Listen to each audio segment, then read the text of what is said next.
books. And we've been talking about the story of Scripture or Scripture as a story, using the kind of six acts from the drama of Scripture. And so, what we've been doing in this course is kind of going through narratives. We've been going through law as well. We've been going through um, prophetic literature, but again, all in the context within a story. And what we're going to go through today, speaking specifically about wisdom literature, which you have read for today, um, and looking at the poetry, that though there is a context for some of this,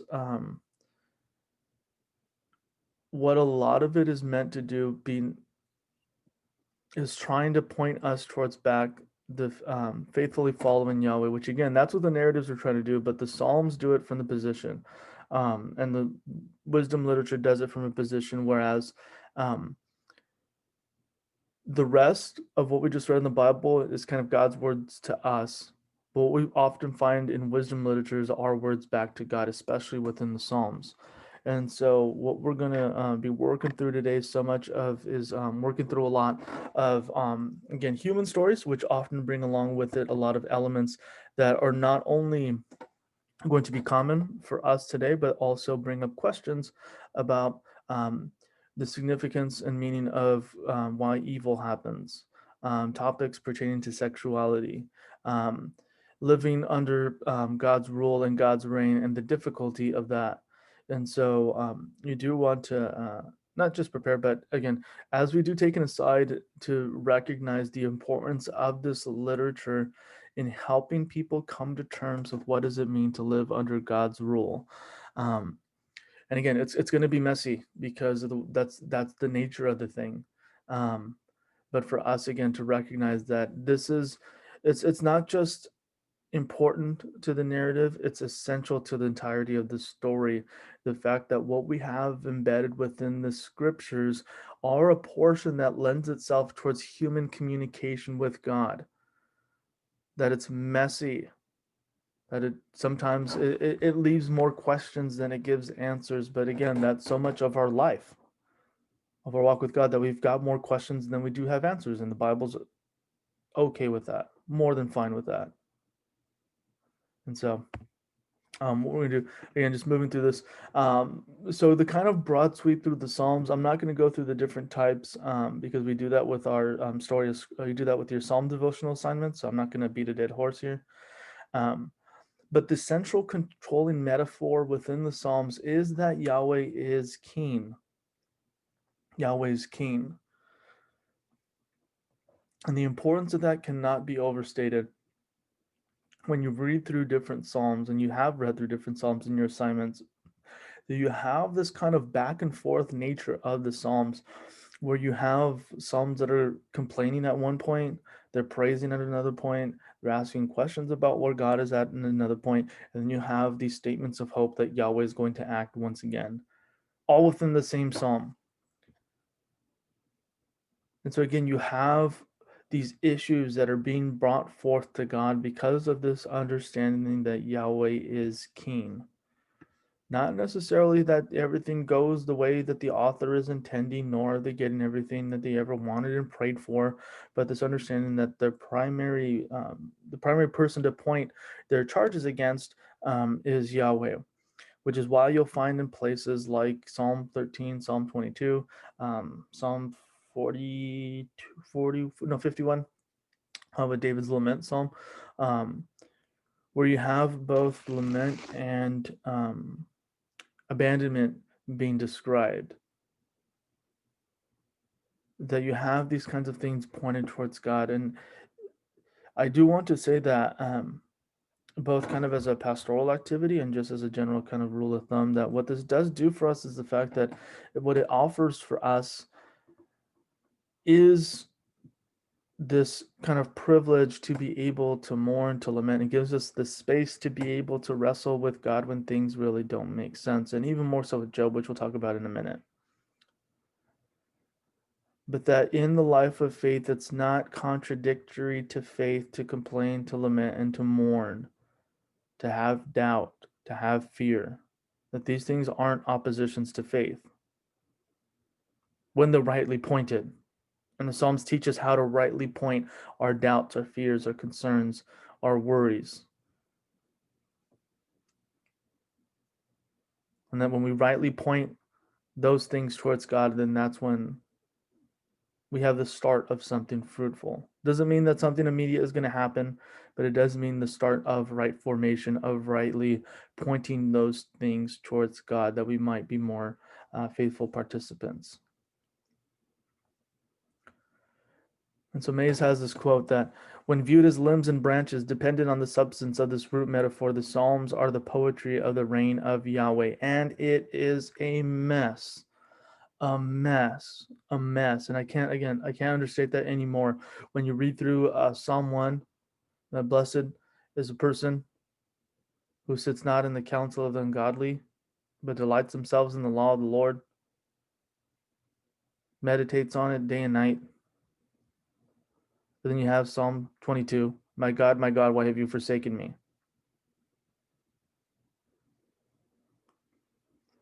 And so again, that exposed and reading across the whole of the Psalms, what we see again is this: there's a spectrum to what faith looks like in the context of depending on Yahweh. But again, everything's pointed that way towards Yahweh being king. It's not just doubting for doubt's sake. It's not just asking questions. It's not just making indictments against God for just to make indictments. But again, that the way that they're pointed is to have God respond, and desiring for God to respond in such a way that meets the criteria of what Yahweh said he's going to do and who he is. And so indeed, we're going to see that all of Israel's wisdom literature is going to be based on that central metaphor, and that assertion that Yahweh is king, including Job, oddly enough. But I do want to be able to, before we get there, invite one of our friends, John Goldengay, to help us out with something, because Goldengay does make very good use of the Psalms. And Goldengay, he's got a delightful accent. But more than that, he'll talk about it in the video, but the use of what he figures for Psalms and the language of prayer that he uses, I think it's really important for us to recognize, both as not just as Bible students, but also especially as followers of Jesus. And so I'm going to go ahead. We got this video. If there's an issue, please let me know. We'll go ahead and play it, and then we'll talk about it.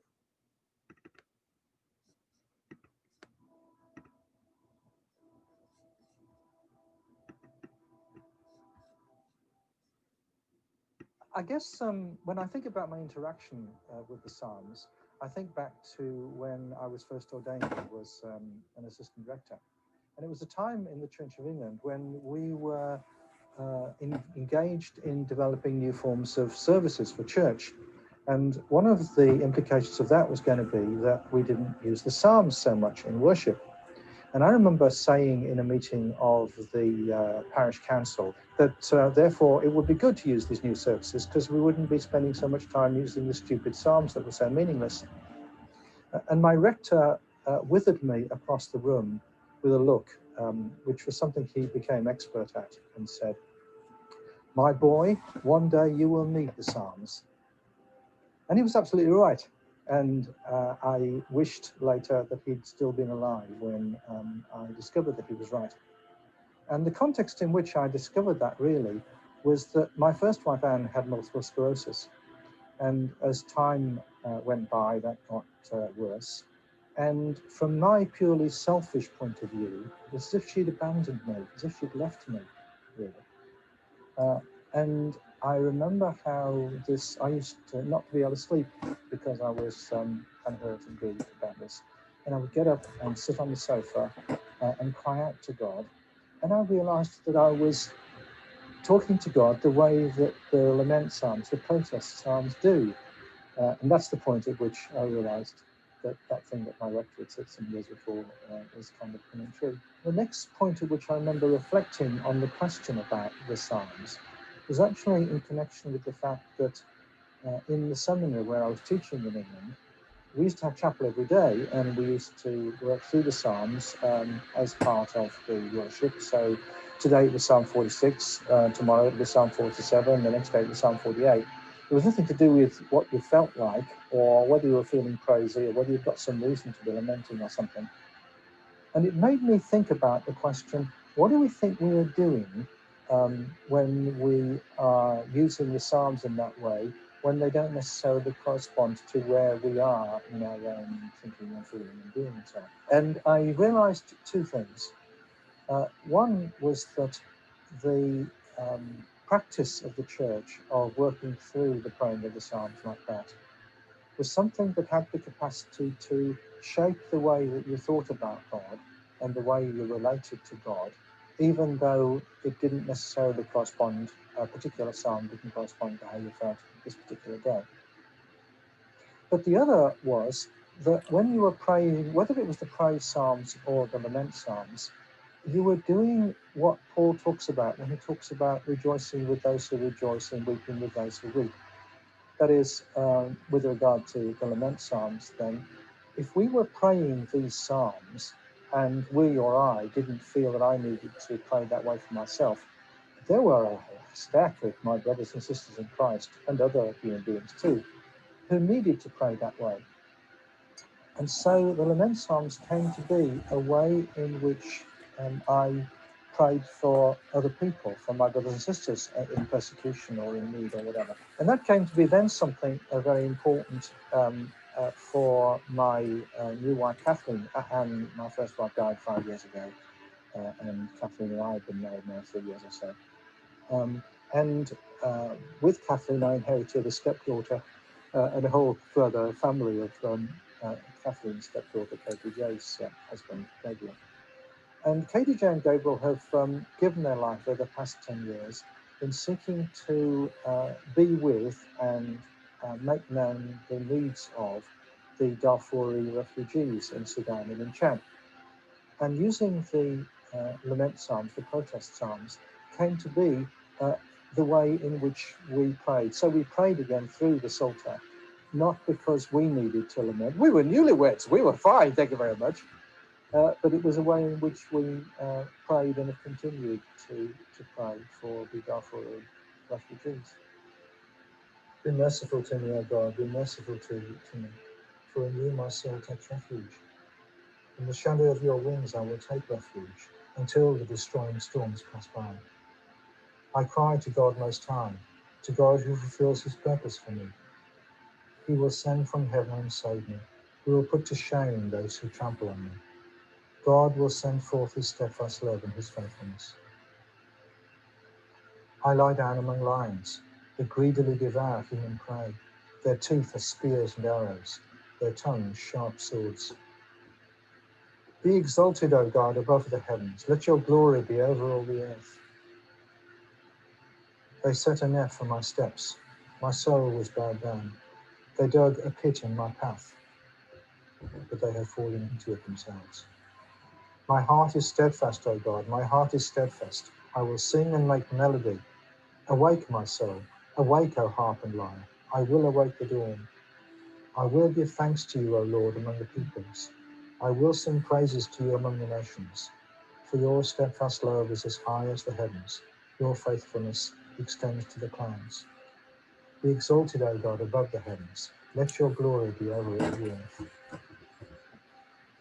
So, Father, we continue to ask. It seems that your hand, or you've let even Satan's hand, be held over the Darfur people, and we've tried in every possible way that we can think of, doing what we can, and the world seems to be deaf, absolutely deaf, and blind to what's been going on with them for 10 years. So, Father, we ask that whatever it is, that you bring your attention to them and or to us, if we are in fact to do something differently than we are doing and we can't see it, to please remove our blindness. We just ask you to send Jesus to walk with them and be with them as they go through these trials, and that you show the blind what they need to see in order to change the situation. We trust in your sovereignty, and we praise your sovereignty, and we thank you for your sovereignty. Amen. One of the things that the Christians often comment on with regard to these protest psalms is the apparently unacceptable to us way in which the psalms ask for God to put down their enemies. It's a strange thing, really, but it's only in about really the last 100 years that Christians have got bothered about that. Christians before that weren't bothered, and the New Testament isn't bothered. It talks that way to God, and it quotes that kind of psalm. So what is it that's weird about us? We say it's because Jesus wouldn't do that kind of thing, and yet the New Testament guys don't seem to have made that inference. And I think part of the answer for me to the reason why we're hesitant came home when I was thinking about the version of Psalm 137 that was a big hit in Britain in the 1970s or 80s, but not in the United States by the Waters of Babylon. And it was a hit because the song the psalm had been turned into a song by some Jamaican reggae guys, and it was a song of protest against the empire. That is, us British guys.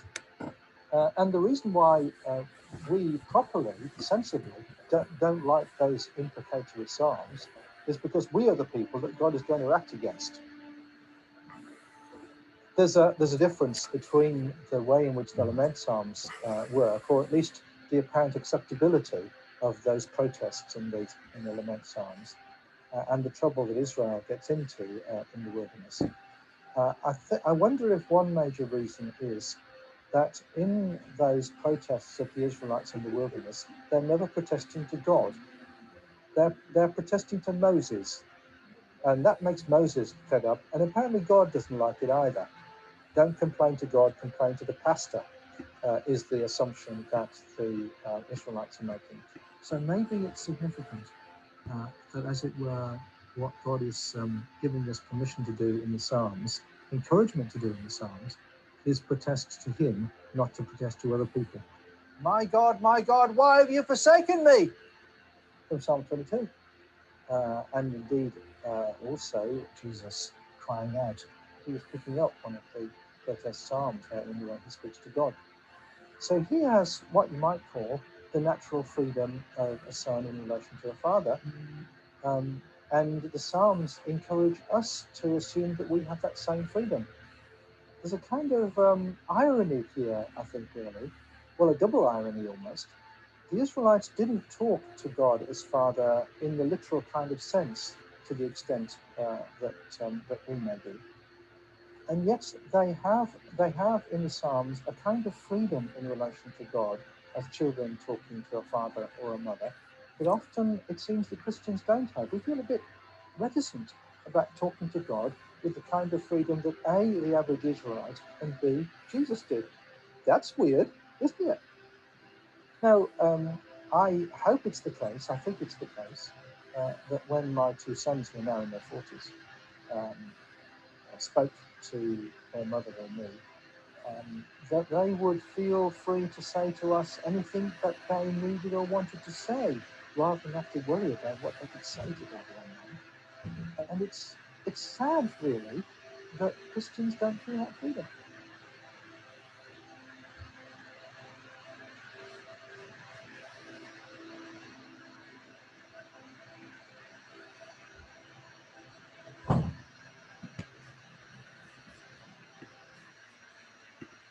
All right. Well, that was our buddy John Goldingay. Let me go ahead and go back. Any thoughts? Anything stand out to you from that?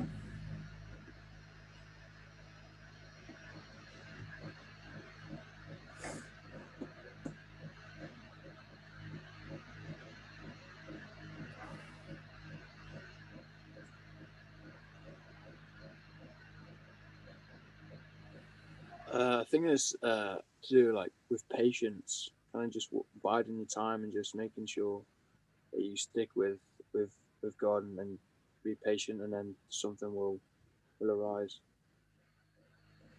Yeah, definitely. Definitely that little bit at the end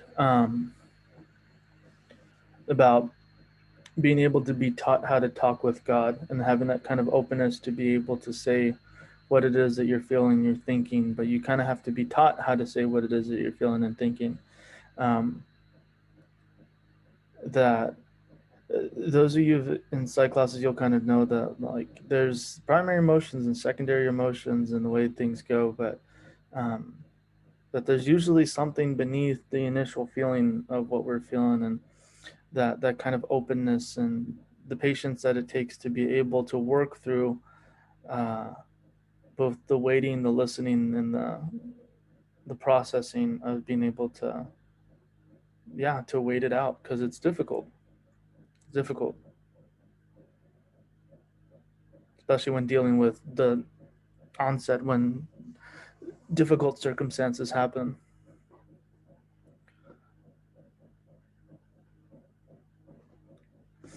All right. Anybody else? Any other thoughts?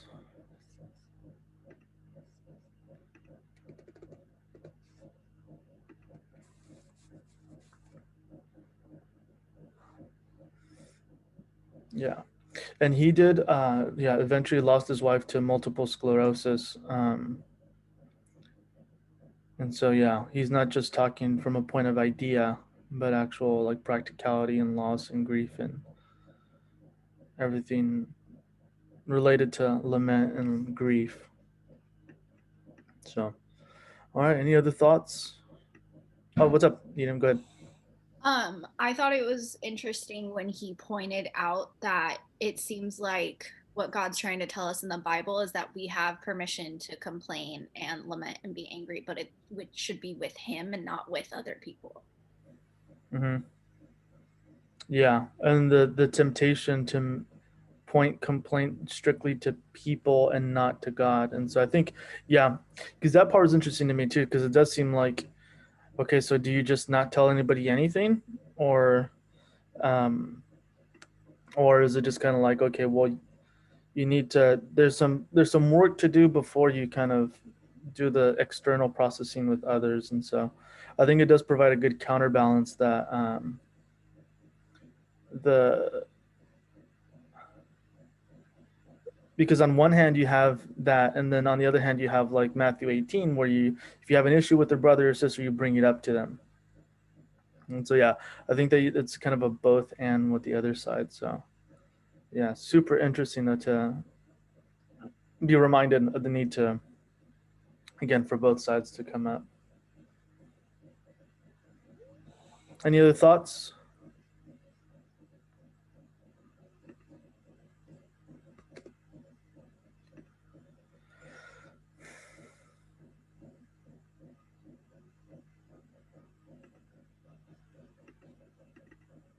All right, well, let's go ahead and keep it moving then. Let me make this, if not a whole lot bigger. um, there you go. And so, Joe, what I'm going to do is send you guys into breakout groups. I'll give you guys about 5 minutes. Go ahead and what are some of life's toughest questions that you're dealing with right now? Whether it be something that either related to something, again, God's existence, um, who's going to heaven, who's not, um, who's my husband or wife going to be, um, the big meta questions, the big questions about life that, again, they keep you up in the middle of the night, get you up in early in the morning, asking the kinds of questions about that why did this happen 10 years ago, why does this continue to happen across the world, those kinds of questions of being able to ask. So what I do want you guys to do is encourage you guys to share what some of those questions are for you, and then we'll get back together here in a few minutes. Let me go ahead and. All right. So in you guys' breakout rooms, I'll go ahead and send this question, but do turn on your cameras to talk. If not, just let everybody know, hey, I'm here. Let's talk. Let's hang out. So.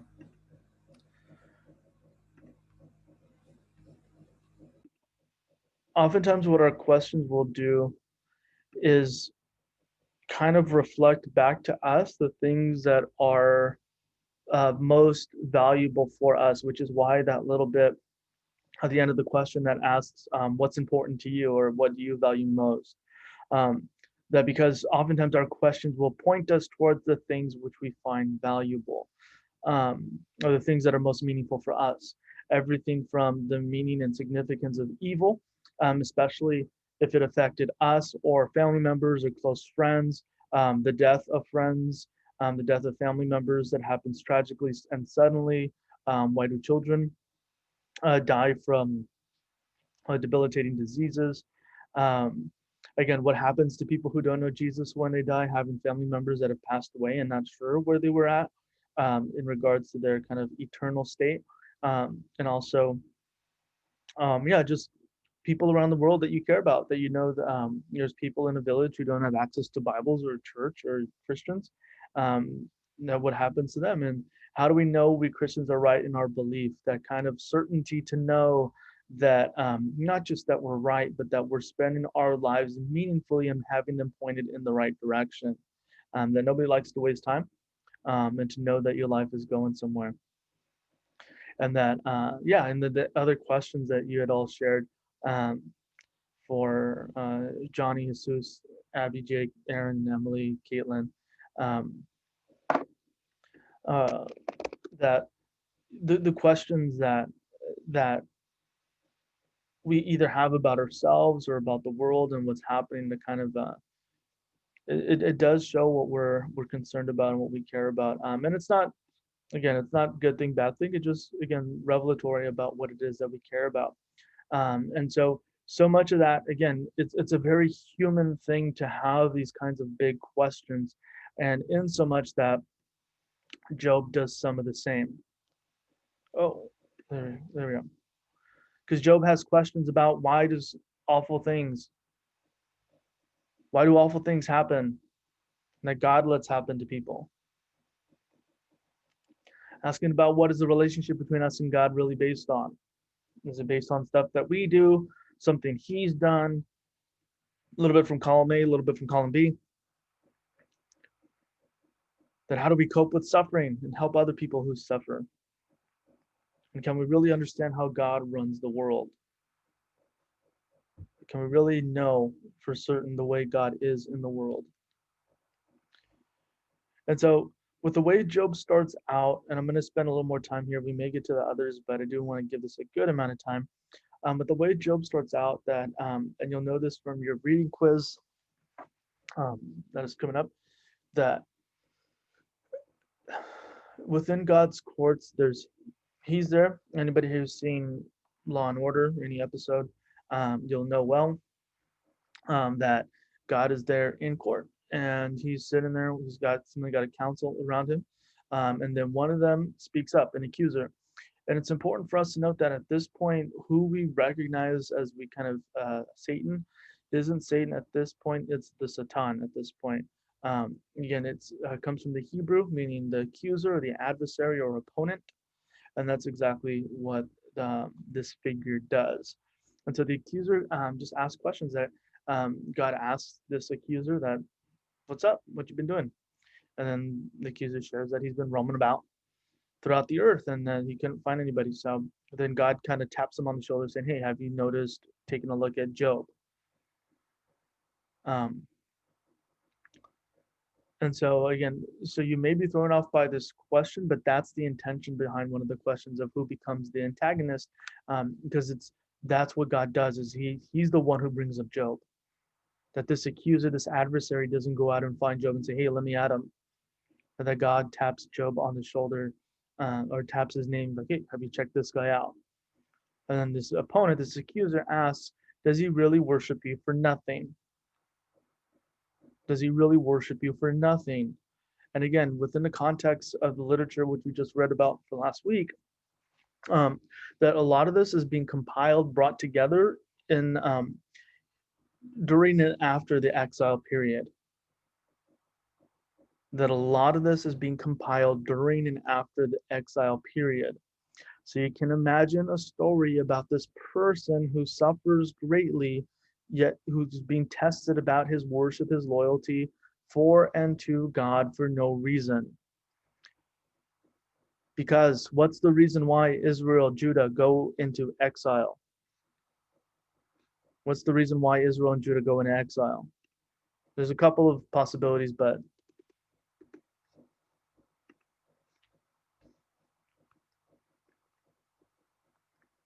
why do Israel and Judah go into exile?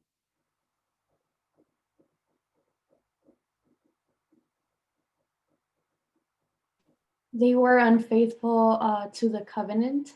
There you go. Good. Unfaithfulness, which was demonstrated in idolatry. And so you have this story within that context about what happens to somebody. Again, not so much to kind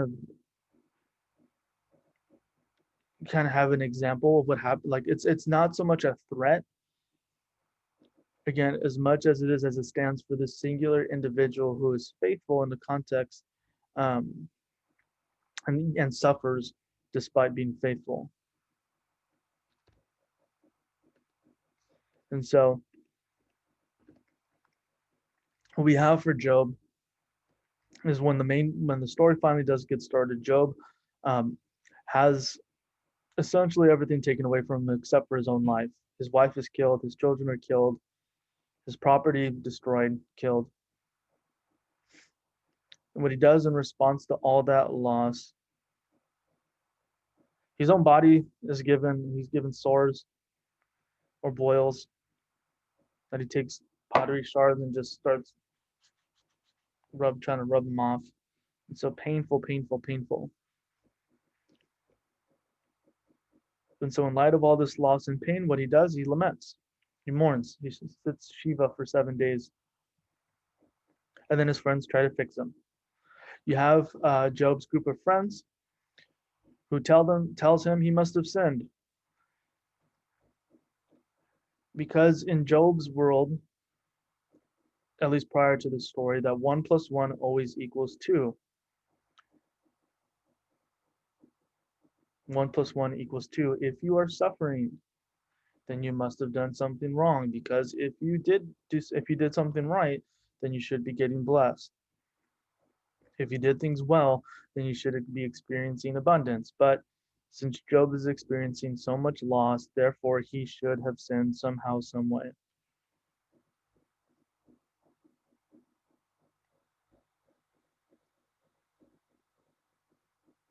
And so the irony for Job's time is that the fact that they're right theologically, but they're just being jerks.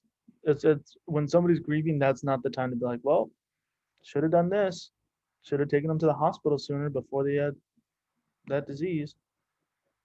You should have known. Shouldn't have eaten so many hot Cheetos, then that thing wouldn't have happened.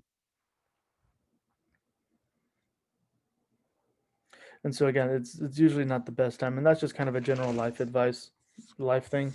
When somebody's going through something tragic, terrible, 9 times out of 10, just sitting there being quiet, rubbing the shoulders, saying, "Damn, I'm sorry," something like that helps out. Does more to do than trying to fix it, which is always the temptation for us.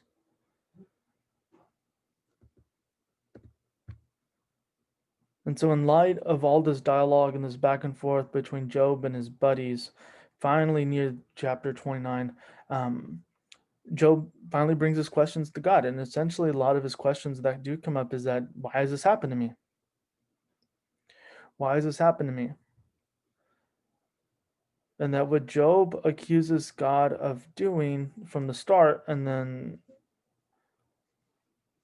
is the committing of moral evil. And this isn't, we can't go by this too quick because of what Job is doing.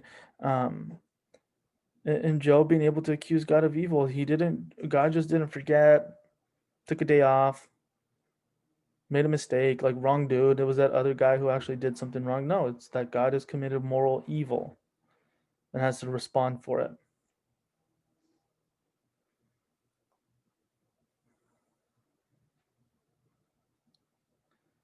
And then God finally answered Job.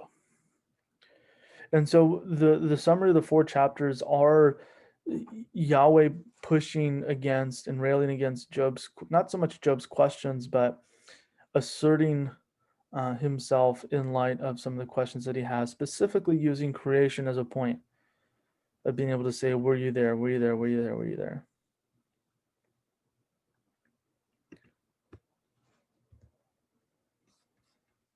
And so with the assertions that Job makes with the assertions that God makes, Job has this realization that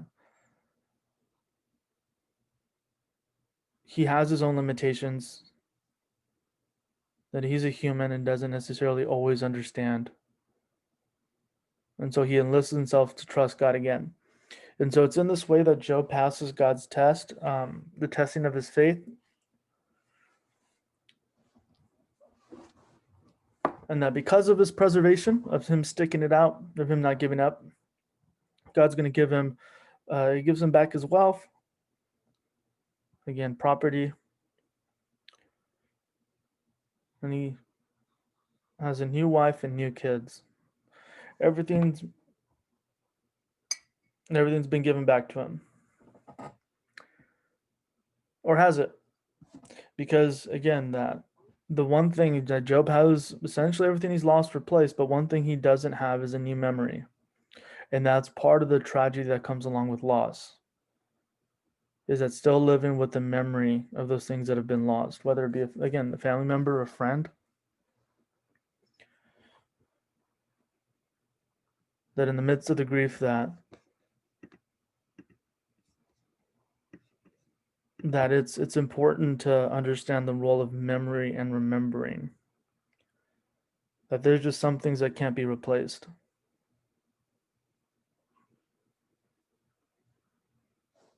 And so again, before we focus so much on the blessing part of it and how much Job got back, but the reality and the tension that it brings us into of even when things are put back together, there's still a kind of grief and a loss, and that's normal. It's normal. And the book ends, again, not just because Job has returned to faithfulness,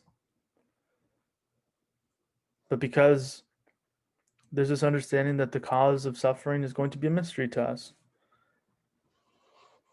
That Job has no idea that there was a conversation prior to his knowledge. He wasn't asked about it. He doesn't know why these things are happening to him. Job isn't informed that God was the one who pointed him out.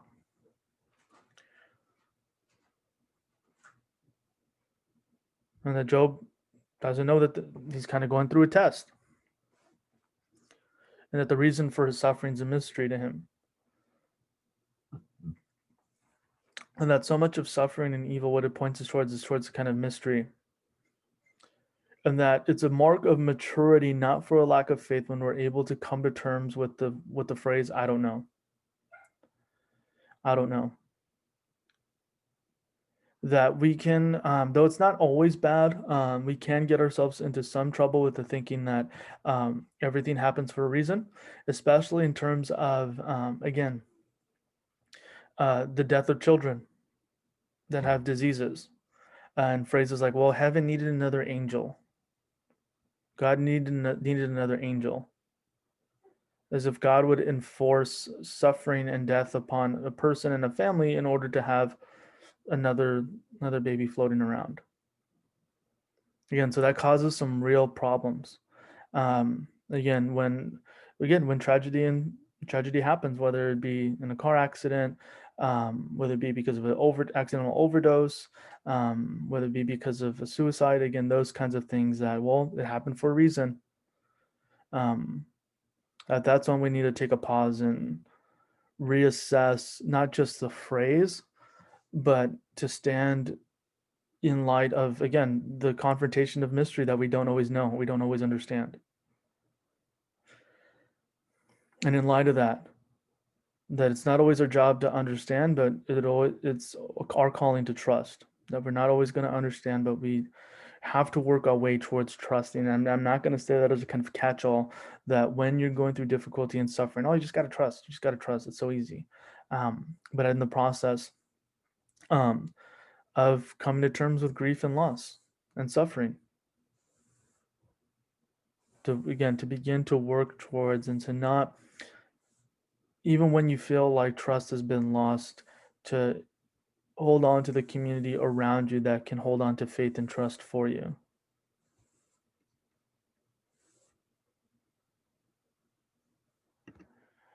And so, moving on, maybe we'll be able to get through this.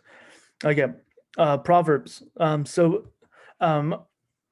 Proverbs provides the kind of counterbalance to Job, in that for Job, there's not a whole lot that makes sense. 1 plus X equals Y. The variables are who knows.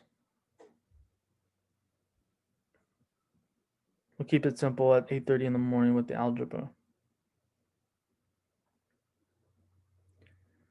But specifically for Proverbs, the way that the book opens and closes is in relationship to this kind of fear or reverence of Yahweh. And that all the sayings are connected to relationship with Yahweh the King, that this is life lived under his rule. And mind you, a lot of these phrases are often taken to be God's promises that if you do A, then B will happen, when that's not necessarily the case. What this is trying to push for, especially for Proverbs, is pushing towards a life of faithfulness, that it's not magical sayings. We were just watching Harry Potter the other day. What was the little... I forget what the saying was to be able to make things float. But anyway, again, well, we can use some of these things. Wingardium Leviosa. Hey, attaboy. There you go. We went back to start it from the beginning. So yeah, that we can take Proverbs to do some of these same things. Train up a child in the way that they should go, and that families grow up taking their kids to church every week, but then once they're older, they kind of go their own way.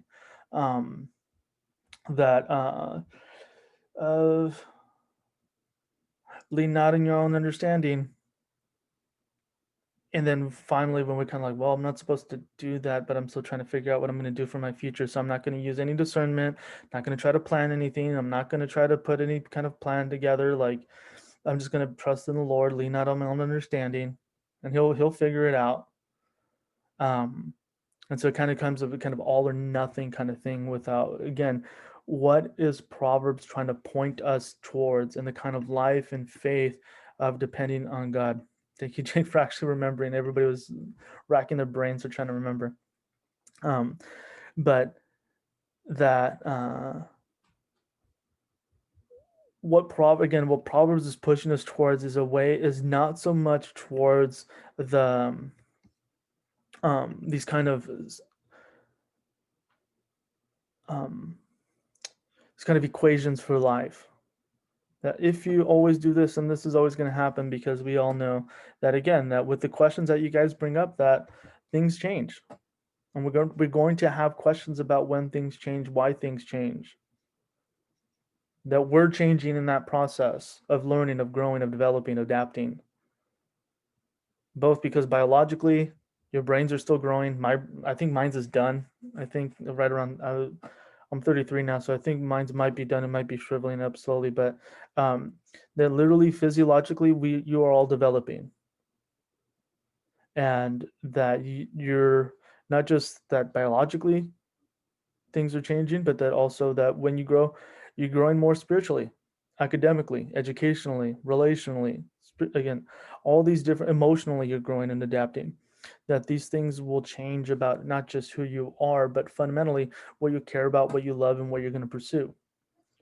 And so Proverbs is trying to make this commendation that in the middle of all this life that's happening, what is going to be the best route to take? And for Proverbs, the most faithful thing you can do is to always fear, always to have reverence for Yahweh, and to live in light of that, and to be guided as a student and as his people towards that way of living.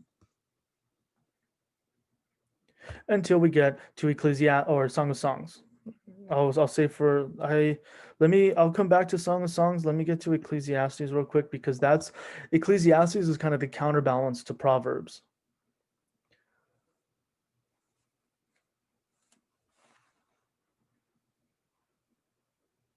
That you have this teacher at the outset who says essentially everything's meaningless, garbage, trash, nothing.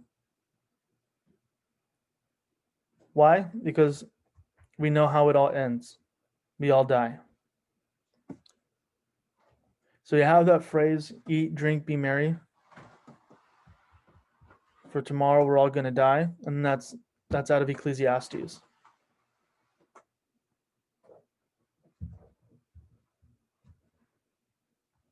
That, yeah, it's because of death. That, nah, not that big a deal.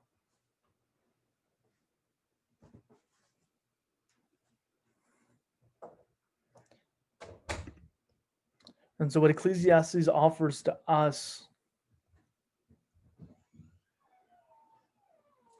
as Christians, again, in the context of kind of what we would not say meaninglessness, but how do we make sense of it as Christians? And especially for us in the middle of a pandemic, for us that are having a hard time tending to mental health and assignments and family, friends, school. If you're in sports, doing that. If you're in various, if you're at church, or if you're at in any kind of organization, if you're working, especially trying to have any kind of balance has been difficult. That what Ecclesiastes recommends to us is to take pleasure in the everyday, normal stuff. Seeing a baby smile, watching the cat slink across the yard, seeing birds fly around, seeing a flower, drinking a cold cup of milk or water, drinking a good cup of coffee, having a good sandwich. That it recommends to us, again, just to take pleasure in these little things, that the possibility and the reality of that our joy comes from keeping Yahweh's commandments, of living faithfully, tending to the things that God would have us to do, as rigorous and as difficult as it might be. That there's joy to be had in that kind of routine. And that in the midst of this meaningless, I'm not going to beat this too much, but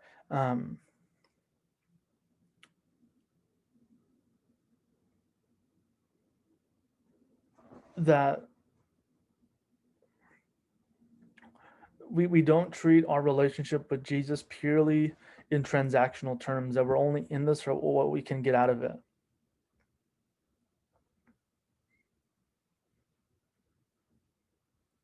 And that there is a kind of meaning that comes with following Jesus, that is a part of just following Jesus for who he is, rather than, again, what we can get out of him. And this goes back to Job, and the question that of does he really follow God, or does he really worship you for nothing? That for us as Christians, that we can very much get caught up in the I do this, God, you do that. I do this, God, you do that. And the expectation that we have that God ought to be doing something because we have done this. And so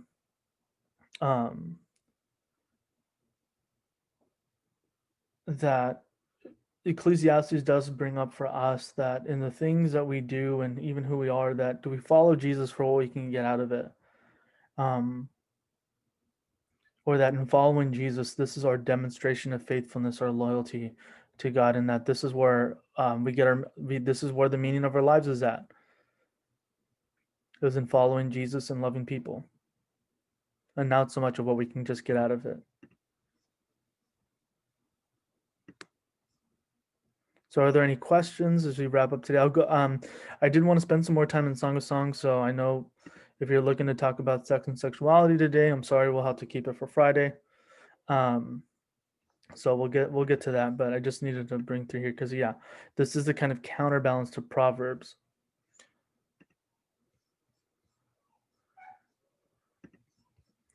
Are any thoughts, any questions, comments, concerns?